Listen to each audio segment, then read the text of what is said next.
Como nós estamos na proximidade do dia de finados, né? Domingo agora, a gente comemora, né, o dia de finados, e muitos ainda vão aos cemitérios, cuidar da campa, né? Muitos se preocupam, chegou dia de finado, nós temos que limpar lá a campa, as pessoas vão ver, vão olhar, temos que cuidar. Muitos vão até lá rezar, né? Orar por aqueles seus entes queridos que lá estão.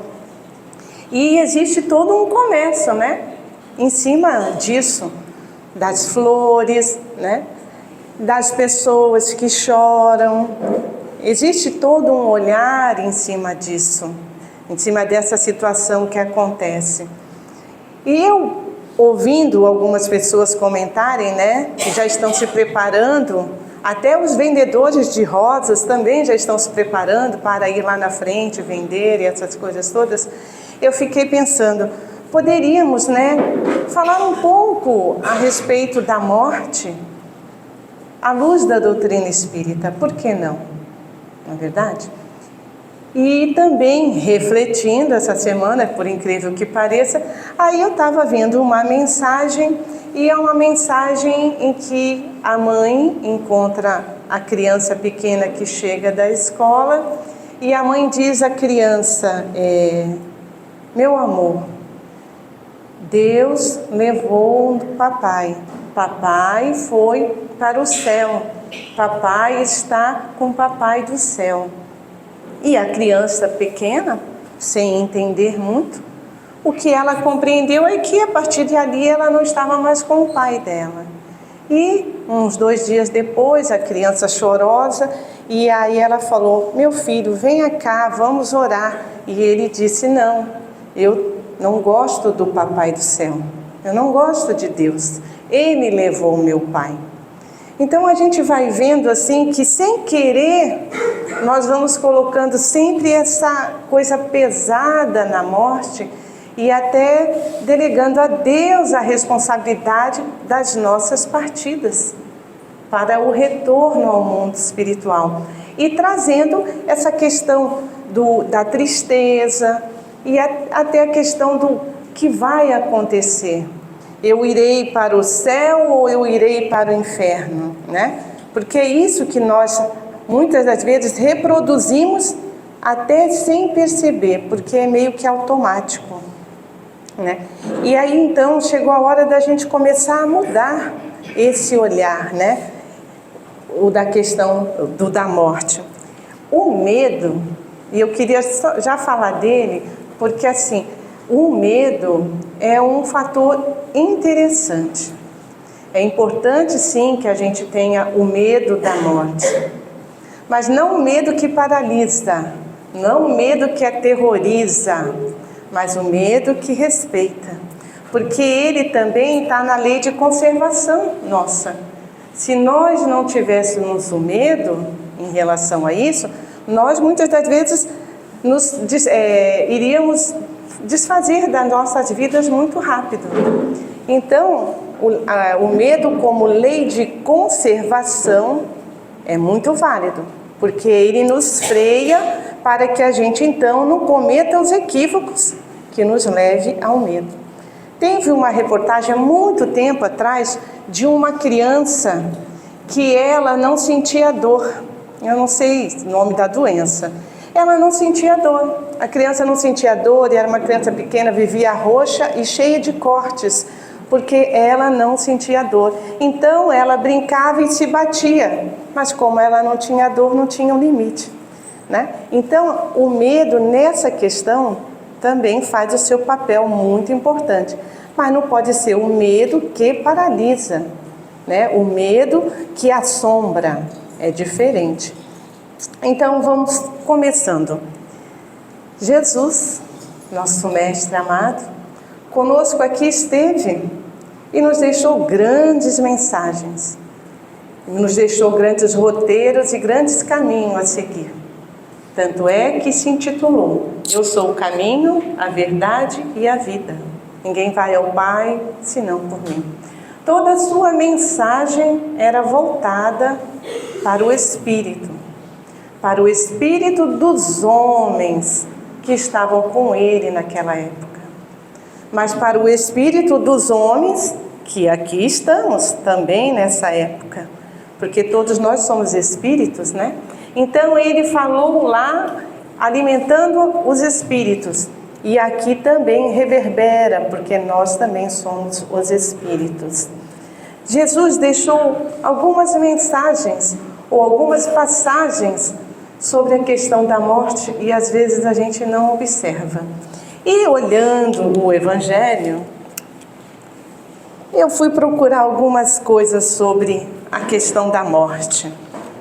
E pensei, olhando, e vi assim: Jesus foi crucificado, não foi? Morreu na cruz, foi levado ao seu túmulo e lá repousaram o seu corpo. Dias depois, Jesus apareceu a Maria de Magdala. Jesus apareceu a Maria de Magdala, se mostrou vivo, porque o seu corpo estava morto. Não é verdade? Às vezes a gente presta muita atenção na parte mais dolorosa do Cristo, naquela que nos faz sofrer por causa da dor que ele sentiu. Mas esquecemos de observar a mensagem contínua depois da sua vinda. Maria de Magdala, estou aqui. Vá lá e avise aos outros. E Maria de Magdala foi correndo avisar os discípulos que ela tinha visto o Mestre. O Mestre estava vivo, embora o seu corpo estivesse morto. Jesus ali mostrou a Maria de Magdala a continuidade da vida, a imortalidade da vida, e mostrou a Maria de Magdala que ali existe um espírito, além daquele corpo físico, se apresentando com uma individualidade, uma estrutura quase perfeita ao nosso corpo físico. Maria de Magdala correu aos discípulos e disse: eu vi o Mestre, eu vi o Mestre. Ah, o Mestre morreu, o corpo sumiu, o Mestre morreu. E aí então Jesus aparece a todos eles, não é verdade? Todos conhecem aqui. Jesus aparece. E ainda a Tomé, ele permite a Tomé que toque, mostra as suas chagas, né?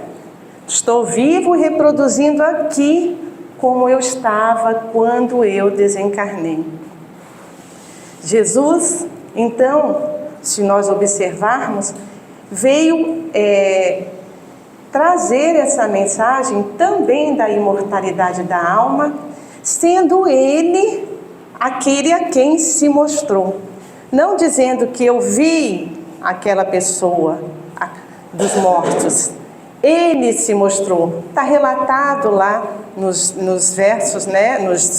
Nas parábolas com os discípulos, né? Nos evangelhos com os discípulos. Então a gente pode começar a observar que o Mestre, na sua simplicidade, sem aterrorizar, sem mostrar qualquer outra coisa diferente nele, se apresentou dizendo aos seus discípulos: a vida continua, eu aqui estou. Mas também tem no Monte Tabor, o da transfiguração.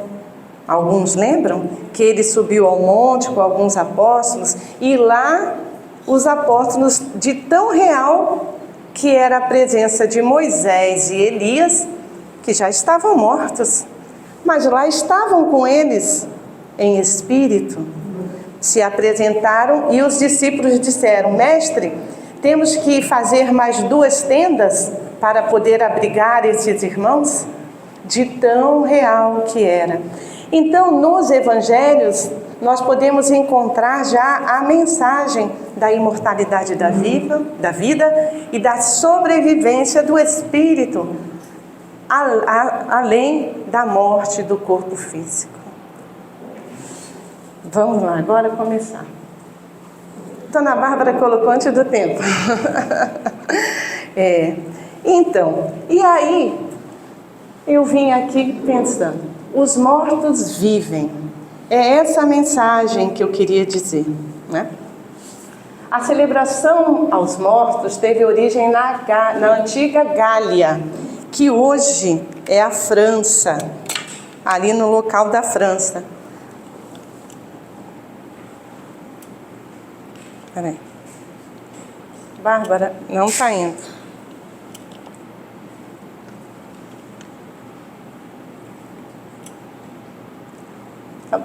Era no dia 1º de novembro que eles celebravam a festa dos espíritos. Eles, naquela época, na Gália, antiga França, isso muito tempo atrás, né? Eles comemoravam a festa dos espíritos. Nós comemorávamos a festa dos espíritos. Eles acreditavam que os bosques, os pântanos, eram povoados por espíritos errantes, espíritos que já desencarnaram e se encontravam na erraticidade. Então, esse povo já cultivava, né, essa celebração aos mortos e já tinha um dia específico, sim. Mas era uma celebração, não era um momento de tristeza. Acreditavam na infinitude da vida, reverenciavam em festa os espíritos, inclusive evocando-os. Então, quando eles iam celebrar, eles estavam em festa, eles evocavam os espíritos, né, dos que já tinham desencarnado para conversar. Era uma forma tranquila. Né? Eles não tinham nenhum preconceito, não viam de forma diferente. Nós estamos falando há muito, muito tempo atrás, né? Mas foi no ano de 998 que o dia de finados começou a ser comemorado nos mosteiros beneditinos da França. E esse tornou oficial no ano de 1915, por Bento XV, dia 2 de novembro.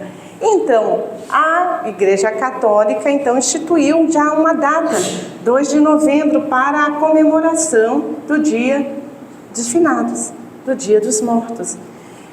Então, se instituiu um dia onde nós iríamos ao cemitério, né? Lá visitar os nossos mortos, mas levávamos também já em nós aquele medo da morte, o medo do céu e do inferno. E às vezes íamos lá porque tinha assim uma certa obrigação. Agora foi? Foi. Os tempos modernos nos apresentam a rememoração dos mortos segundo o resultado dessa miscigenação cultural, filosófica e religiosa que se deu pelos caminhos da história. Tudo foi mudando porque o povo foi mudando, né? Foram nascendo outros, as pessoas foram migrando, as religiões, filosofias, a cultura começou a interferir e começou a modificar um pouco o olhar de tudo isso, né? Cada um o fazendo ao seu modo e segundo suas verdades, por mais relativas que estas sejam. Quem nos fala é Emmanuel. Então o povo começou a ter a sua liberdade, né? Através da sua cultura, e cada um começou a olhar o Dia dos Mortos de acordo com aquilo que lhe fazia melhor para a aceitação da morte.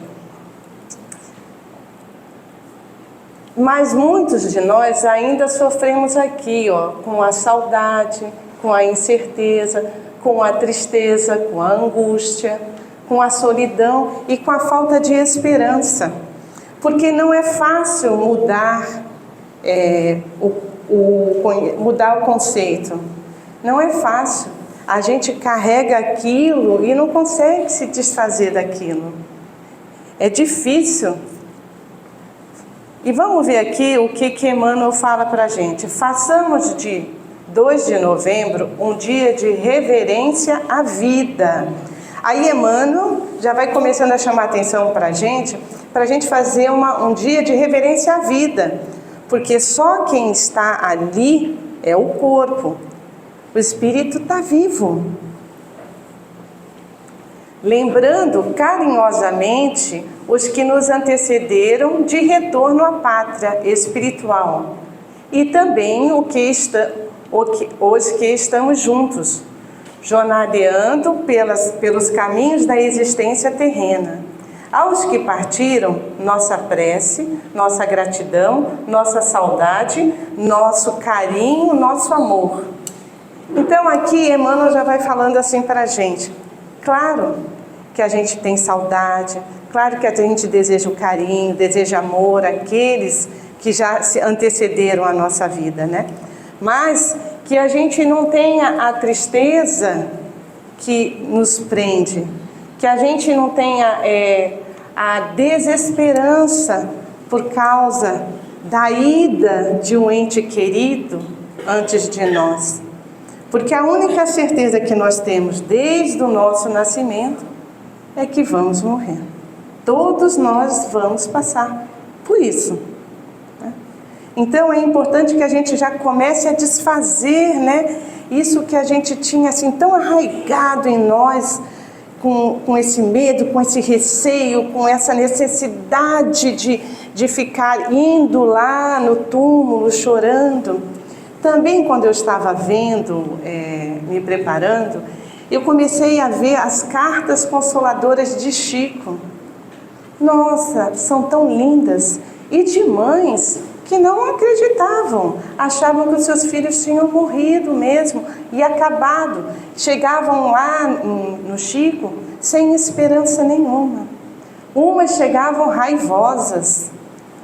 Muitos casos tristes, e elas chegaram lá e através das cartas foram consoladas. Várias entrevistas, né, a gente vê nesse documentário, elas falando. E teve uma entrevista que me chamou bastante atenção, que eu achei bem interessante. Um rapaz, um filho, né, que desencarnou, e o pai não aceitava o desencarne dele. E ele ia dormir todo dia em cima do túmulo do filho, achando que lá ele estava com o filho dele. Ele fazia isso todos os dias, até que o Chico recebeu uma carta, porque alguém foi lá para falar com o Chico. E aí o Chico recebeu uma carta e pediu que ele fosse lá. E quando o Chico começou a ler a carta para ele, é lógico, ele se emocionou, o rapaz falou muitas coisas, mas no final o rapaz disse assim: pai, quero te dizer o seguinte, quando você vai lá dormir no meu túmulo, eu estou lá dormindo com a mamãe. Né? Então o filho quis dizer que eu não estou no túmulo. Então ele diz assim, você fica lá e eu fico então cuidando da mamãe. Isso é interessante a gente refletir. Eles não estão presos mais naquele corpo que se deteriorou, né? Eles são livres, são espíritos. Agora nós vamos entrar na doutrina espírita. Essa frase é muito conhecida no movimento espírita e eu acho ela muito bonita, porque ela vem realmente mostrar o que é a doutrina espírita. Em 1857, veja bem, 1857, faz pouco tempo, hein? Nós começamos então a ter uma oportunidade de adquirir conhecimento diferente daquilo que era nos ensinado. Porque existem muitas religiões que acreditam na vida após a morte. A Igreja Católica é uma delas, acredita na vida após a morte. E outras, Umbanda, acredita na vida após a morte. Todos aqueles que acreditam que existe uma vida, a gente chama de espiritualistas. A Igreja Católica é espiritualista, acredita que existe uma vida após a morte. Só que a Igreja Católica vem e diz: você vai para o céu ou você vai para o inferno. E aí a doutrina espírita vem, a partir de 1857, começar a falar diferente. No começo é difícil, né? Naquela época não se podia falar, tinha que se respeitar a instituição da igreja que comandava tudo mesmo, né? Mas Kardec, então, através da sua certeza daquilo que estava chegando até ele e do seu compromisso, porque com certeza tinha um compromisso espiritual com a divulgação da doutrina, se manteve firme junto com seus amigos e então codificaram a doutrina espírita. E no túmulo de Kardec, tá? No túmulo de Kardec tem essa frase, que não é de Kardec, tá? Uns dizem que foi Camille Flammarion quem colocou essa escrita. Nascer, morrer, renascer ainda e progredir sempre. Tal é a lei. E é isso que a doutrina espírita vem nos falar. Não somos corpos, somos espíritos que ora estamos vinculados a um corpo físico, como agora. Nascemos vinculados a um corpo físico. Nascemos no planeta Terra, né? Aqui estamos encarnados e temos sim um planejamento para ser efetuado diante dessa encarnação. Mas morrer faz parte, porque o corpo perece. O corpo tem um tempo determinado para se manter. Uns vão cedo, outros vão no meio do caminho, outros vão lá depois. Mas cada um tem o seu tempo, porque o corpo é finito. O que é matéria se acaba. Mas ele disse que é necessário renascer. E se é necessário renascer, o espírito que ao morrer deixou esse corpo e voltou ao mundo espiritual, renasce outra vez. E vai fazer esse processo de nascer e morrer quantas vezes for necessário para ele progredir, para ele evoluir. E aí eu já vou dizer, Jesus também fez essa caminhada. Porque Jesus é um espírito que foi criado igual a nós. Ele mesmo disse, o Pai nosso. Então, Deus criou Jesus, assim como criou nós. Só que Jesus, sendo um espírito mais antigo do que nós, nesse processo de nascer e morrer, evoluiu, aprendeu. Tanto é que ele disse, podeis fazer o que eu faço e muito mais. Mas é necessário aprender. Então, esse processo de nascer no corpo físico e morrer é um processo natural da lei divina. Não é a lei do homem, é a lei divina. O espírito reencarna, como a gente fala, reencarna, nasce e desencarna, morre, para dar sequência ao seu processo de evolução. Aí a gente começa a entender então que nós estamos aqui em aprendizado. Quando reencarnamos, nós estamos aqui para aprender. Todos nós temos uma missão com N minúsculozinho, tá? Mas temos a família, o compromisso conosco mesmo de buscar o entendimento, buscar o conhecimento para viver conforme a lei divina, conforme a mensagem de Jesus, conforme aquela transformação que eu sei que eu preciso ter. E a gente fala que é o homem de bem, né? Então, a doutrina espírita vem pelo conhecimento trazer esse amparo, esse consolo para todas aquelas que já perderam. O amparo, porque todos nós também vamos passar por isso. O consolo para todas aquelas que acham que perderam os seus amores. Perdi meu filho, perdi meu pai, perdi minha mãe, perdi meu esposo, perdi minha sobrinha, minha noiva, meu noivo, né? E aí então vem e esclarece através do conteúdo doutrinário que está em suas bases, né? Nas nossas obras básicas, o conhecimento para que a gente então compreenda a morte e diante dela então a gente mude a nossa postura. Em que se torna a alma no instante da morte? Está no livro dos Espíritos. Kardec pergunta aos espíritos, lá no mundo espiritual, né? Kardec faz as perguntas, então uma delas é essa. Em que torna a alma no instante da morte? O que acontece com a gente, né? Volta a ser espírito, quer dizer, retorna ao mundo dos espíritos. Voltamos para a nossa casa verdadeira, né? Que havia deixado momentaneamente. Então, momentaneamente, a gente nesse processo de nascer e morrer, a gente ora está lá, ora está cá. Talvez fosse assim, né? Nasce aqui e nasce lá. Não é verdade? Quando volta para o espírito, volta para o mundo espiritual, está nascendo lá no mundo espiritual. E na verdade, quando a gente está lá no mundo espiritual e está nascendo aqui, a gente está morrendo para lá. Ai, que coisa meia, né? Mas é isso, o nascer e morrer faz parte. Ora estamos lá, ora estamos cá. Mas sempre no processo de evolução, sempre. Mas o conhecimento não está na matéria, será? O conhecimento não está no nosso cérebro? Não, os espíritos dizem que não.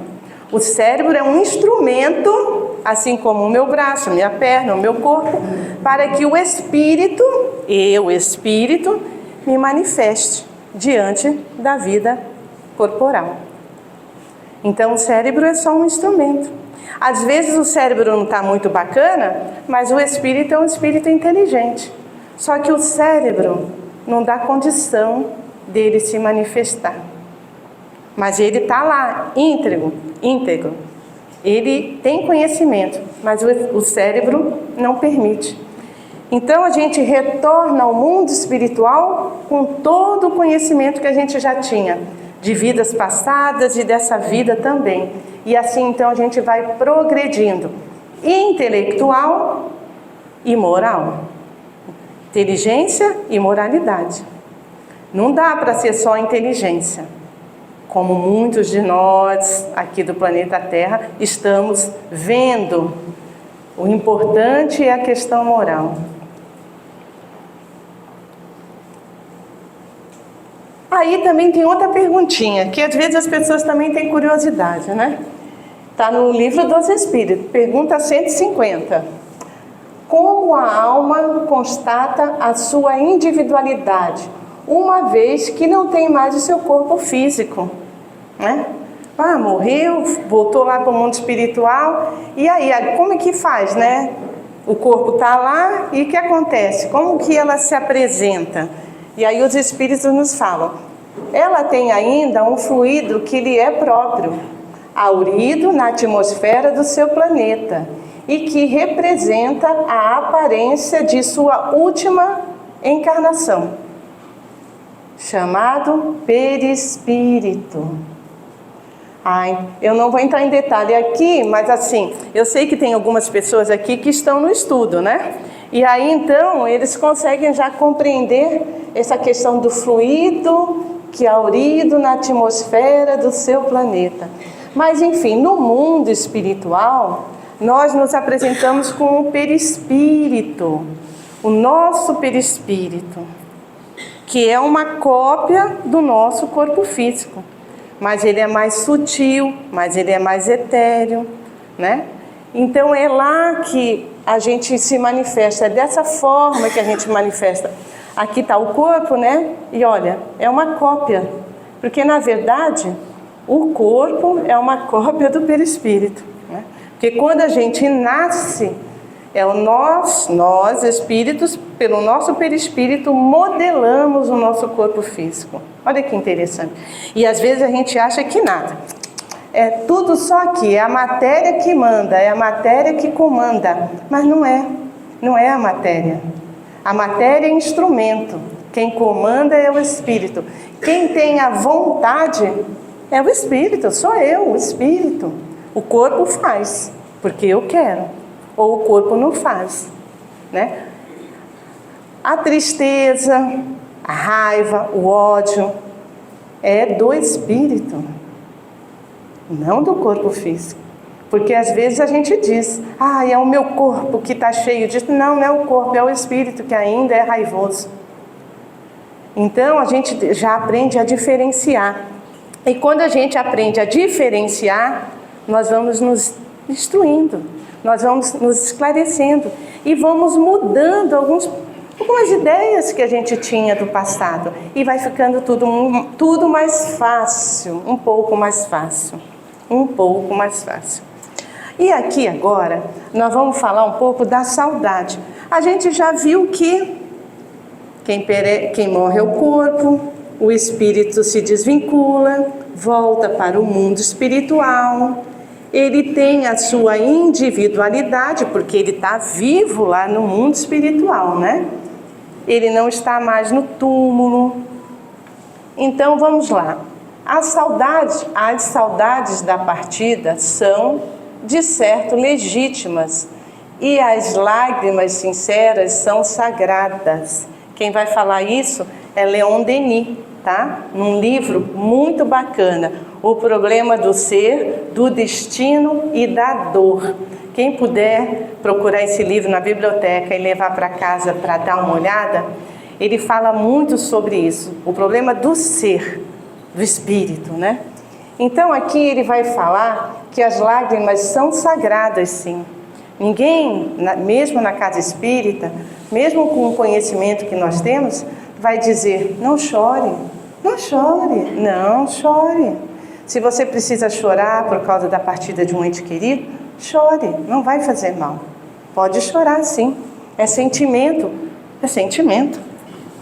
Mas ele continua, mas quando demasiado violentas, quando essas lágrimas são do desespero, né?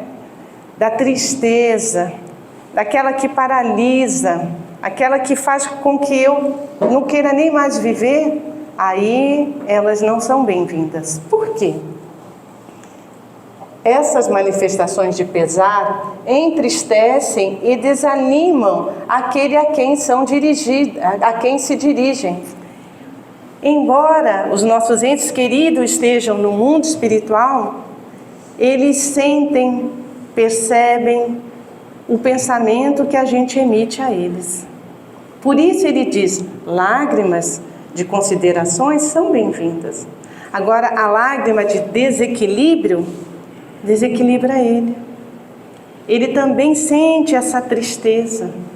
E aí a gente volta quando aquelas mães, né, pais, vão aos cemitérios e sofrem pela morte dos seus filhos. Eles também sentem. E às vezes eles querem dizer, mãe, estou aqui.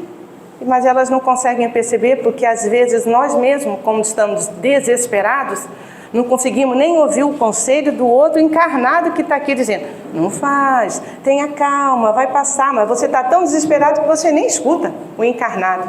Vai escutar o desencarnado? Não vai, né? E muitas vezes testemunha delas, tá? Eu falei que desanimam aquele a quem se dirigem, e muitas vezes testemunha delas. Em vez de lhe facilitarem o voo para o espaço, retêm-no-nos nos lugares onde sofreu e onde ainda estão sofrendo aqueles que lhes são caros. As nossas lágrimas em desequilíbrio não permitem que eles voam, que eles partam, porque eles também têm compromisso no mundo espiritual.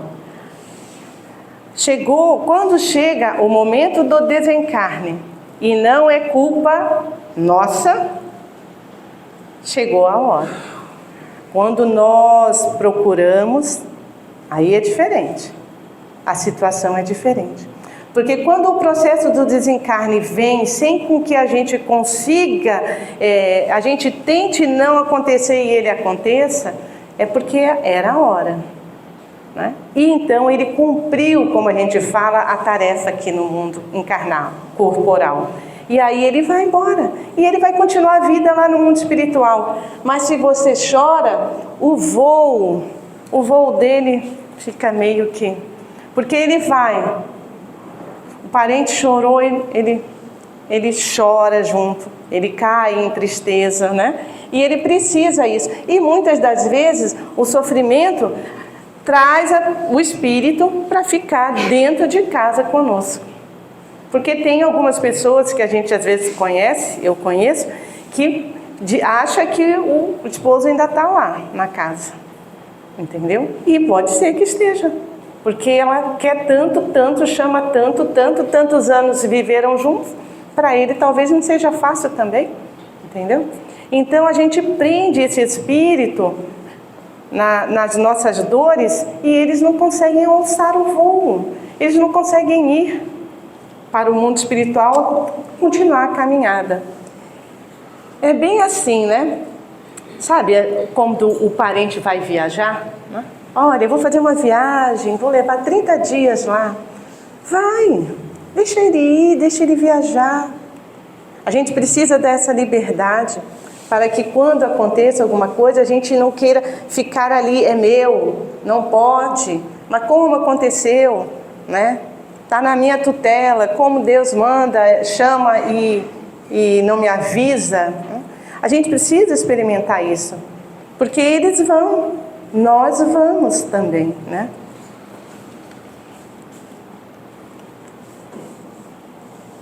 Entre aqueles que se amam, a morte aparece em vão. Pode plantar saudade, mas nunca há separação. Olha que bacana. Não existe a separação. Somos sempre interligados pelo pensamento. Respeitando, sem a tristeza, a gente lembra com carinho, com amor, ele sente lá no mundo espiritual e que às vezes está até do nosso lado, mas está em outra vibração, uma vibração boa também, é o mundo espiritual. E a gente se mantém ligado, né? Os amores não se perdem, a gente não perde, a gente se mantém pelo pensamento. Então é saudável pensar assim, com alegria no momento, né, da lembrança, sim, mas também compreender que chegou a hora da partida e ele retornou ao mundo espiritual. E a gente pode se manter ainda em pensamento. O grande alento da doutrina espírita é esse, principalmente para as mães, como eu estava vendo as cartas de Chico, né? Que são as que mais se desesperam quando veem seus filhos desencarnar, né? Tão antes delas. E às vezes se veem sem propósito de vida, desânimo, e os outros filhos ficam perdidos porque ela não quer dar mais atenção. Eu digo ela, ele também, o pai, e às vezes não consegue dar atenção aos outros que ficaram. Mas cada um tem a sua caminhada, cada um tem a sua jornada aqui. Façamos nós o nosso melhor enquanto estivermos aqui. Não é verdade? Desencarnar é como mudar de plano, como alguém que se transfere de uma cidade para outra, né? Aí no mundo, né? Sem que o fato lhe altere as enfermidades ou as virtudes, com a simples modificação dos aspectos exteriores. Isso aqui é interessante. Sem que, de fato, altere as enfermidades ou as virtudes. Morreu, não virou santo. Né? Porque às vezes a gente pensa, né? Morreu, mas vai um santo. Eu vou usar esse termo. Às vezes a gente até fala das crianças, bebezinhos, antigas, diziam, morreu o anjinho, né?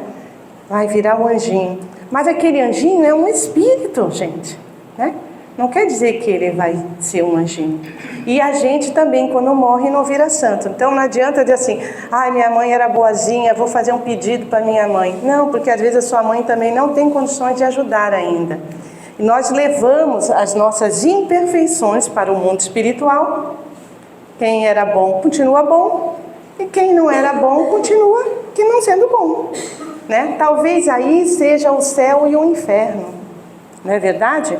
Porque aquele que é bom, continua trazendo para ele paz, amor, tranquilidade. E aquele que era ruim, aqui no mundo corporal, ele continua lá no mundo espiritual do mesmo jeito. Então ele atrai para ele somente infelicidades. Então, talvez esteja aí. Quando eu desencarno e eu estou bem, eu consigo conquistar felicidades. E quando eu não estou bacana, eu posso ser infeliz no mundo espiritual, porque eu carrego quem eu sou. Aí é interessante e importante o conhecimento, fazer a transformação, para que a gente então, quando chegue no mundo espiritual, estejamos na melhor parte. Agora eu também quero dizer o seguinte, o espírito desencarnou. É um espírito que não era bacana. Ele continua no mundo espiritual se apresentando daquele jeito? Sim, continua. Mas ele pode mudar. Não é eternamente. Ele pode se modificar. Ele pode modificar suas atitudes. Ele tem um livre-arbítrio. Olha que interessante. Então não é pena eterna. Não é pena eterna. Mas depois ele vai sofrer, né? Vamos dizer assim, porque a gente chega uma hora que a gente não aguenta, né? E aí ele mesmo diz, meu Deus, me ajuda. Igual no filme André Luiz, né? Viram o André Luiz aqui? Quem viu? Ele passou, né, por um período difícil e depois ele pediu ajuda e acabou recebendo. Porque onde estiver o teu tesouro, aí estará também o teu coração. Jesus. Aonde está o nosso tesouro? Né? Estamos arraigados aqui na vida material, de olhos fechados, diante de posses, títulos, riquezas, belezas. Quando nós desencarnarmos, é aí que nós estaremos. Nós podemos ter o prazer e gozar de tudo que nós temos materialmente falando da matéria. Podemos, mas não podemos ter o apego a ela. Porque a matéria, tudo que é matéria não vai conosco. Né? E aí eu posso estar lá ou eu posso estar aqui, em sofrimento. Porque eu dependo ainda. Né? Eu dependo. E vocês pensem que não, mas existe, viu? Às vezes, em reuniões mediúnicas, o espírito se apresenta achando ainda que aqueles bens são dele, mas ele já desencarnou, entendeu? Ou então, aquelas outras pessoas são seus escravos, mas já passou, mas ele ainda está naquela época. Você vê como é difícil a gente mudar a nossa mentalidade. E aí, então, o que acontece? Uns sofrem e outros estão mais tranquilos porque aprenderam a viver, a conviver com tudo isso sem um apego, compreendendo que somos somente instrumentos e estamos aqui momentaneamente. Retornaremos ao mundo espiritual levando só o que conquistamos interiormente. Como ele bem disse, as nossas alegrias, as nossas felicidades, os nossos conhecimentos ou ainda as nossas fraquezas. A mensagem de hoje seria essa, né? Em relação à vida. Porque na verdade a gente falou muito de morte, mas também eu acho que a gente falou mais de vida do que outra coisa, porque era vida aqui no corpo e vida lá no mundo espiritual, não é verdade? Então, essa vida, ela é contínua. Tanto é que os Espíritos nos dizem, nós só temos uma vida, tá, gente? Que é a vida do Espírito. Mas temos várias existências, as existências do corpo físico. Eu estou na existência Maristela, mas em encarnações passadas, eu posso ter tido uma existência como João, Pedro, Maria, Antônio. Então são existências, mas a vida é uma só. E dentro dessas várias existências, a gente tem essa vida do Espírito. Eu vou ler um poema e finalizo a nossa mensagem de hoje. Chama-se Partidas e Chegadas. Não é a música do Milton Nascimento, tá, gente? Eu pensei em trazer, mas falei, não vou levar. Quando observamos da praia um veleiro a afastar-se da costa, navegando o mar adentro, impelido pela brisa matinal, estamos diante de um espetáculo de beleza rara. O barco, impulsionado pela força dos ventos, vai ganhando o mar azul e nos parece cada vez menor. Não demora muito e só podemos contemplar um pequeno ponto branco na linha remota e indecisa, onde o mar e o céu se encontram. Quem observa o veleiro sumir na linha do horizonte, certamente exclamará: já se foi. Terá sumido? Evaporado? Não, certamente. Apenas o perdemos de vista. O barco continua no mesmo tamanho e com a mesma capacidade que tinha quando estava próximo de nós. Continua tão capaz quanto antes de levar ao porto de destino as cargas recebidas. O veleiro não evaporou, apenas não o podemos mais ver, mas ele continua o mesmo. E talvez no exato instante em que alguém diz: já se foi, haverá outras vozes mais além a afirmar: lá vem. Do outro lado, né? Lá vem ele. Assim é a morte. Quando o veleiro parte, levando a preciosa carga de um amor que nos foi caro, e o vemos sumir na linha que se separa do visível do invisível, dizemos: já foi, né? Terá sumido, evaporado? Não, certamente. Apenas o perdemos de vista. O ser que amamos continua o mesmo. Sua capacidade mental não se perdeu. Suas conquistas seguem intactas, da mesma forma que quando estava ao nosso lado.